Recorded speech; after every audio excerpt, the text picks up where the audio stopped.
La nuova giunta di Vittorio Veneto si presenta al pubblico. A guidare con il neo sindaco Roberto Tononi il comune di Vittorio sono 3 uomini e 2 donne. Una giunta immediatamente operativa, molte le cose da verificare e da fare. Dopo 15 anni il comune della Pedemontana ha deciso di cambiare e dare fiducia ad un governo di centrosinistra. Abbiamo già cominciato con parlare in maniera seria con chi sta operando in Piazza Meschio e stamattina con l'ANAS per vedere effettivamente lo stato dell'arte. Una giunta e un consiglio che sarà aperto alla gente. Per farlo la sua prima seduta avrà in un luogo simbolo che si intende riqualificare. Sabato 28 alle 9 di mattina al Museo della Battaglia nella Sala della Vittoria, il 28 giugno è il giorno dell'attentato di Sarajevo, di Princip.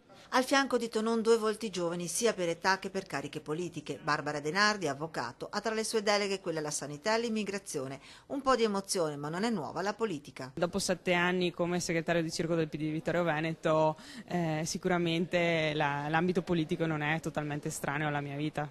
Pronto a tuffarsi nel lavoro anche un'altra new entry, Alessandro Mognol, tra le sue deleghe quelle all'ambiente e alle politiche giovanili, anche per lui molta emozione, ma già guarda quello che c'è da fare. Al più presto, dopo il primo consiglio comunale, dovrò andare nei vari uffici che fanno riferimento a me, capo a me, capire qual è la situazione, farmi dare tutte le carte e cominciare a prendere per mano subito quelle che sono, diciamo, le urgenze che ci ha lasciato la precedente amministrazione. La giunta si presenta, ma subito dopo si chiude in una stanza per cominciare a fare il punto della situazione. È tempo di lavorare per cambiare Vittorio Veneto. È iniziata una nuova era dopo 15 anni di governo leghista, sostanzialmente monocolore, quindi adesso ci sarà un'aria nuova e nuove iniziative e una nuova visione soprattutto della città.